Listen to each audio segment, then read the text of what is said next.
Well, the Nobel Prize for Literature has just come out, awarded to Zanzibar-born novelist Abdulrazak Gurnah. Well, to talk a bit more about just who he is and his work, let's bring in Alice McCrum, who's the program manager at the American Library in Paris. Now, tell us a bit more about this author, who I don't think is a very familiar name for many people. No, I think this was a surprise.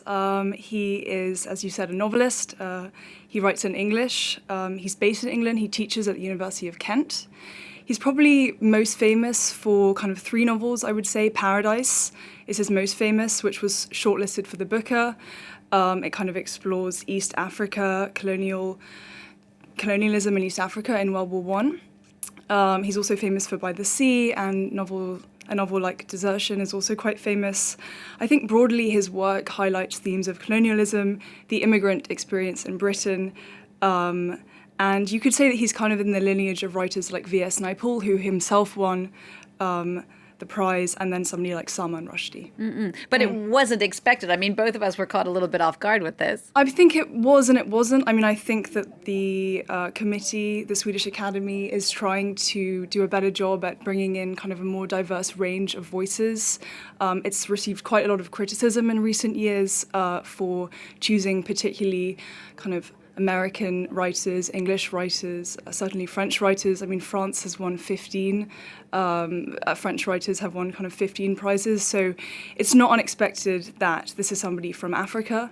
He's the 6th African writer to win the prize, following people like Naipaul, like Doris Lessing. So that wasn't a surprise, but I think a lot of people are going to kind of learn about him and his work in the days to come. So how can a Nobel Prize help a writer, just in regard to notoriety? I mean, you win $1.1 million, which is huge, I think, not a small amount of sum for any writer.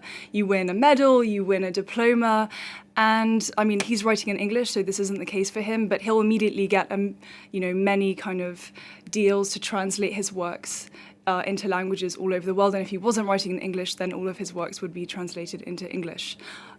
So that's really important. Alice, you mentioned some of this criticism that had been that had come out in the past over the Nobel Prize for Literature, but there's also been some scandal as well. Tell us.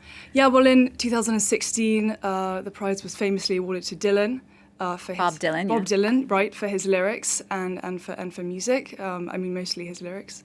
And then he doesn't show up to receive the prize, so that was kind of embarrassing and a little bit of a scandal. I mean, the main scandal really was in 2018 when there were kind of sexual assault allegations surrounding the husband of one of the members of the Academy, and it was so kind of disruptive that they didn't actually call the prize that year, and they had to name 2 winners the following year. I think everything kind of stabilized last year in 2020 with Louise Gluck, the American female poet.